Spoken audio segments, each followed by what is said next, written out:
everybody, and welcome back to TechZulu live from Source13. I'm your host, Amanda Coulong, and I am now joined with Aneil Mallavarapu. I got it. That's incredible. I did, with Blipboard.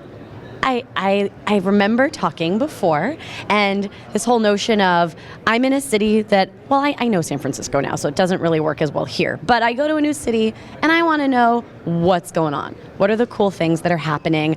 And I want to hear it from the people that are kind of in the know. Does Blipboard take care of that? Yeah, you've kind of got it. So what Blipboard does, it lets you know about interesting things nearby. And, we're a social map. And the way we do that is that you can think about Blipboard as kind of like Twitter for your map. So you follow gurus, you follow local gurus who are kind of in the know. They might be foodies or DJs or people who know where the cool stuff is going down in the city. And what they do is the gurus leave little blips around the map. And as you walk near one of those blips a day later, a week later, or a month later, you'll get an alert on your phone. And it'll be your guru telling you, look, there's this great cocktail over at this restaurant. Or this underground place that you wouldn't even know about because there's no sign on the door. That's correct. And now the guru might do that for an exclusive group of people or something like that, but those are features we'll get to. So, the real core concept of Blipboard is if you think about the mechanics of Twitter where you follow people and you follow people who are, know about something interesting, you get a personalized feed. And with Blipboard, what you're getting is a personalized map, and everybody's creating their own map. So that's the concept, and it's really about location-based alerts in a follow network. So I would love at some point to be matched up with people that have a similar map to me.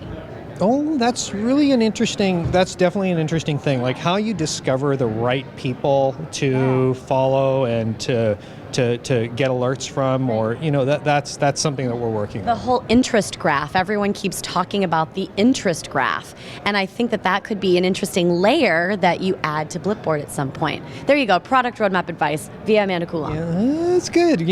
So if you look at it, I know you can't see it on camera, but if you look at Blipboard, what you see is a map of people talking about things. So there are little people on the map with speech bubbles coming out, and they're talking about a thing. And so those icons that you see are the things they're talking about. It might be talking about art or music, or there are different icons that are on the map. So so there is an interest-based component to is a very strong one actually.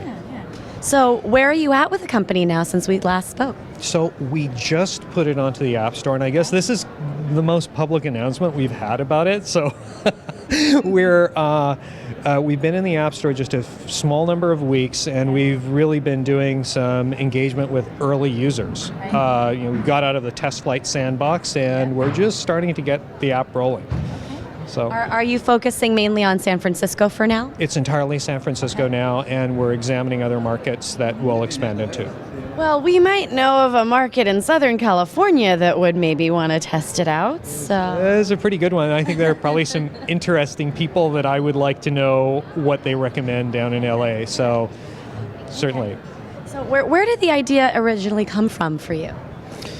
Well, we worked on another location-based app and launched it as the app at Maker Faire. And I love Maker Faire. Yeah, Maker Faire is really awesome. And we were the app of Maker Faire, and we went. It was a meeting people nearby app, which was you wrote these short tag messages and you'd be matched up with people who shared your interests. So very similar space. There's that interest graph again. Exactly, and we went, if you see Maker Faire on the web, it's extremely hip and, electronica music and hipsters doing electronics and robots and space rocketry. And when you go to the fair, those folks are presenting and they've got all these great exhibits, and the folks attending the fair, but the fair actually feels like a traditional American county fair. And so it was really interesting presenting this Meet People Nearby app to folks who are kind of outside of the bubble with families in tow. And we said, hey, there's this great app and you can meet people who have your interests nearby. And they looked at us like this. they stepped back slightly, and then we said, but you can also find the makers, and you can find all this cool stuff nearby. And then people would lean in, and they'd say, oh my God, that's so cool. And that was kind of a little light bulb that went off for us that, you know what, things are the things that people want to find out about. And there are people who talk about things, as we know in Twitter and many other social networking systems. And then there are a lot of people who are silent and listening and looking for content. So this Blipboard was basically a realization of that. Yeah. What brings you to Source13? This is the first event of Flurry coming out with focus on mobile. So obviously being in the mobile space, I'm assuming that's part of it, but what specifically brings you here? What are you looking to get out of this event? Well, we're looking to socialize the app. We're talking with investors. We've got some folks who are investing. We're putting together a round right now, and we know Lena, and so she invited us, and we looked at the guest list, and it's everything that we're thinking about. So is it living up to the expectation? Well, it's far better. I was telling Lena what a great job she did. Yeah, it's there's. The quality of the presentations is amazing. I was expecting that this would be much more developer-centric kind of meeting. Thinking about Flurry as a tool, as a tool provider, and it seems like Flurry has a couple of different roles now. It's almost like a community, and it's building mind share around what mobile is. The source of what mobile is, hence Source13. Is that where the name comes from? Partially. Thanks. That's what Lena told me anyway. Okay. Makes sense. Where's 13? 2013. Oh, okay, got it. Next year's 14, and then 15. Okay. You're on a roll now. What have you picked up here? I mean, what conversations have you had? Any trends that you've noticed, or just kind of aha moments based on the fantastic people that are here today?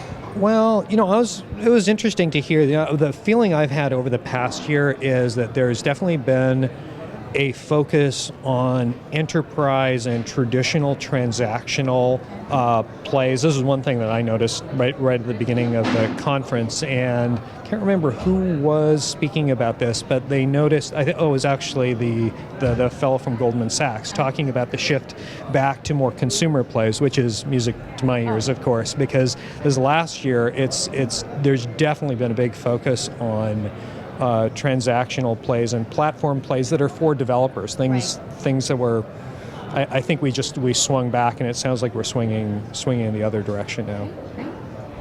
Well, if people want to test out Blipboard up here in San Francisco, I say up here because I can't help it. I live in Southern California. Sorry, folks. If they want to test it out in San Francisco, do they just go to the App Store and download it? Okay. So go to iTunes, go to the App Store, download it. SF. Blipboard SF. Pretty easy to remember. Well, thank you so much, Aneil. Thank you. Mallavarapu. Ha! There you go, folks. Make sure that you go check out Blipboard, and I'm your host, Amanda Coulong.